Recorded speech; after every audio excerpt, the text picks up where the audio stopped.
10 लाख से 50 लाख रुपए तक और 60 लाख से 3 करोड़ रुपए तक बिला सूद अगर आप कर्जा हासिल करना चाहते हैं तो इस वीडियो में मुकम्मल इन्फॉर्मेशन आप लोगों के साथ शेयर करूंगा। कर्जे के साथ साथ अगर आप कमर्शियल गाड़ियां लेना चाहते हैं तो इस हवाले से भी आपको बता दूंगा कि आपने अगर इस स्कीम से फ़ायदा उठाते हुए कोई कमर्शियल गाड़ी लेनी है 0% मार्कअप पे, तो आप किस तरह से ले सकते हैं। दोस्तों, मैं हूं कैसर अली और आप देख रहे हैं मेरा YouTube channel national savings Pakistan. तो ये एक बड़ी अच्छी स्कीम है आप लोगों के फ़ायदे के लिए, तो मैं आप लोगों के साथ यहाँ भी शेयर कर रहा हूँ। वैसे तो मैं अपने टिकटॉक अकाउंट के ऊपर और फेसबुक पेज के ऊपर शेयर करता रहता हूँ, लेकिन ये एक तमाम लोगों के लिए एक अच्छी इन्फॉर्मेशन है, तो मैं यहाँ पे शेयर करना चाह रहा हूँ। यहाँ पे हुकूमत पंजाब की तरफ से फरवरी 2025 से यानी यकम से ही ये काम स्टार्ट हो चुका है।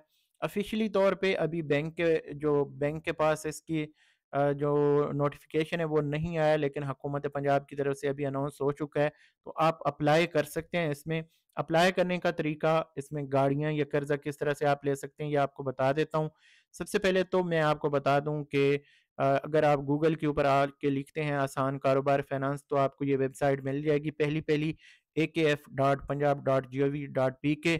इस पे आप आएंगे और अपना अकाउंट यहाँ पे क्रिएट करेंगे। सबसे पहले यहाँ पे आके आपने अप्लाई फॉर आसान कारोबार फाइनेंस के ऊपर क्लिक करना है।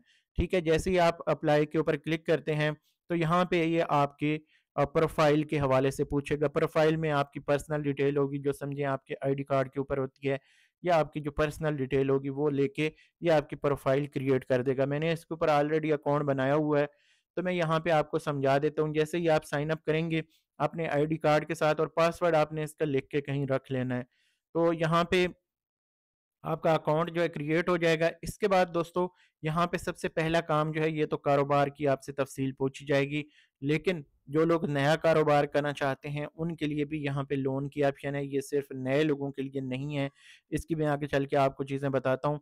तो यहाँ पे आप अपने कारोबार के हवाले से इंफॉर्मेशन देंगे। अगर नया कारोबार है तो वो उसके बारे में बताएंगे कि भाई मैं कौन सा कारोबार करना चाह रहा हूँ और किस एड्रेस पे और किस तरह आपसे रब्ता किया जा सकता है।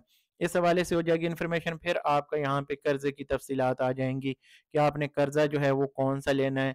कारोबार अगर आपने पहले से बनाया हुआ तो वो बता देना है। अगर आपने नया कारोबार करना है तो वो भी आपने बता देना है। यहाँ पे आगे चल के मैं आपको बता देता हूँ।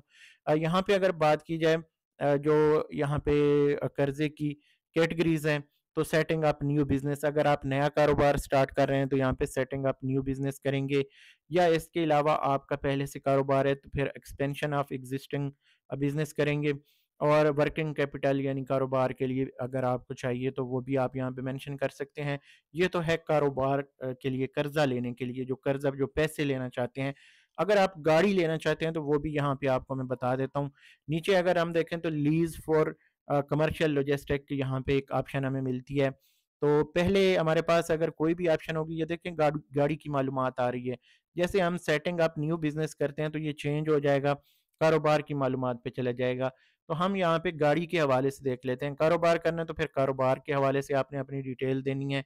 तो एक तरह से आपके पास जो कारोबार के हवाले से एक आपने पहले से एक प्लानिंग बतानी होती है बैंक को कि भाई मैं 1 करोड़ का कारोबार करना चाह रहा हूँ, तो मेरे पास अपने 10 से 20 लाख मेरे पास अपने हैं, और बैंक से मैं चाहता हूँ कि मुझे 50 लाख मिल जाए या 1 करोड़ मिल जाए।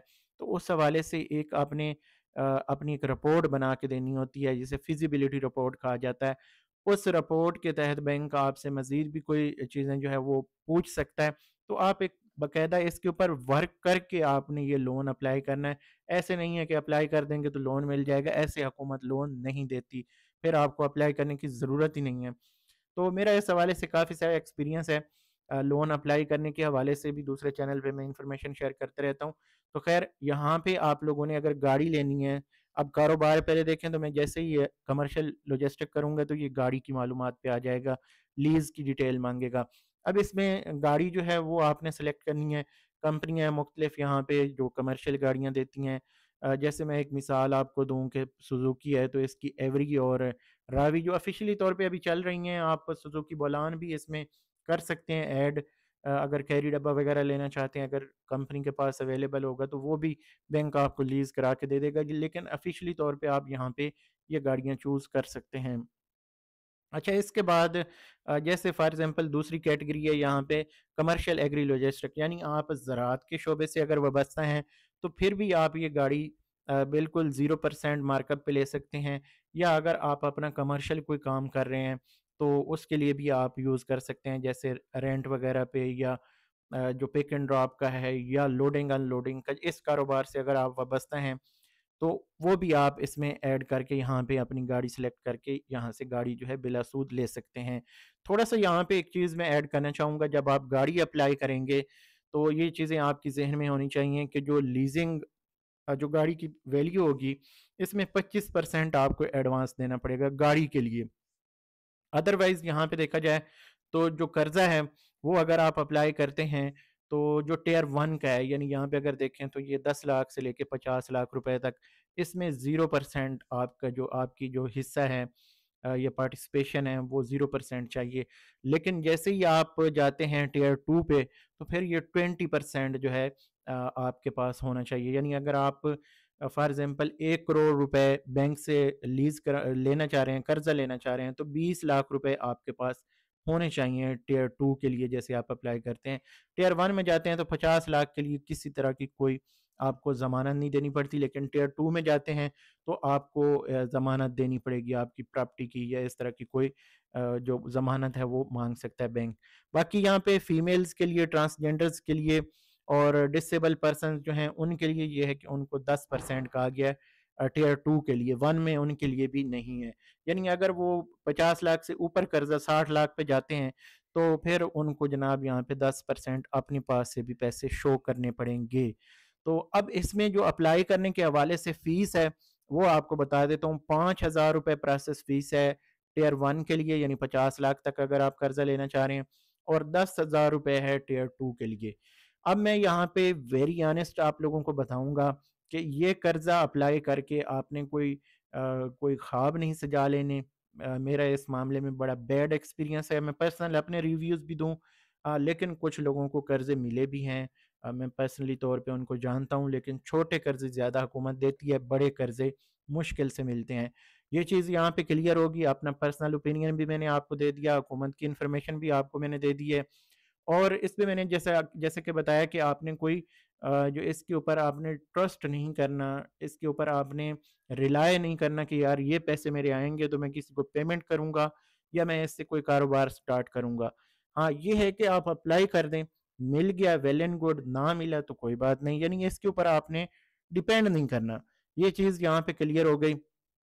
बाकी इसमें और भी कुछ रूल्स एंड रेगुलेशंस हैं, वो आप खुद अगर विजिट करना चाहें तो इनकी वेबसाइट के ऊपर ये पूरी डिटेल्स दी गई हैं अबाउट प्रोग्राम। तो इसमें आप आसानी से आके अप्लाई करने के हवाले से इंफॉर्मेशन देख सकते हैं। एक्टिव फाइलर आपको होना चाहिए, उम्र आपकी 25 साल से लेके 55 साल तक होनी चाहिए, और इसी तरह इनकम का भी कुछ रखा। अगर आपने बड़े कर्जे अप्लाई करने हैं, तो फिर उसमें उन्होंने कुछ कैटेगरीज रखी हैं। वो ख़ैर उसमें आपने निया नया कारोबार स्टार्ट करना है, तो फिर यहाँ पे न्यू जो कारोबार है वो हमने रखना है, तो इसमें किसी किस्म की कोई टेंशन नहीं है। बाकी इसमें आपका आईडी कार्ड चाहिए होगा, एक्टिव टैक्स पेयर आपको होना पड़ेगा ये लोन अप्लाई करते वक़्त। तो यही इसकी रिक्वायरमेंट्स हैं, और इसमें कोई ख़ास नहीं है।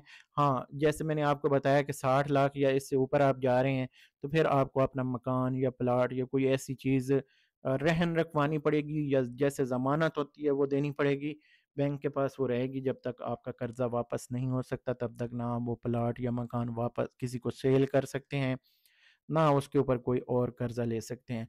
तो ये दोस्तों इस हवाले से इन्फॉर्मेशन है। मज़ीद अपडेट्स के लिए अगर आपकी यहाँ पे दिलचस्पी हुई ऐसी वीडियोज़ में, तो मैं इस चैनल के ऊपर शेयर करूँगा।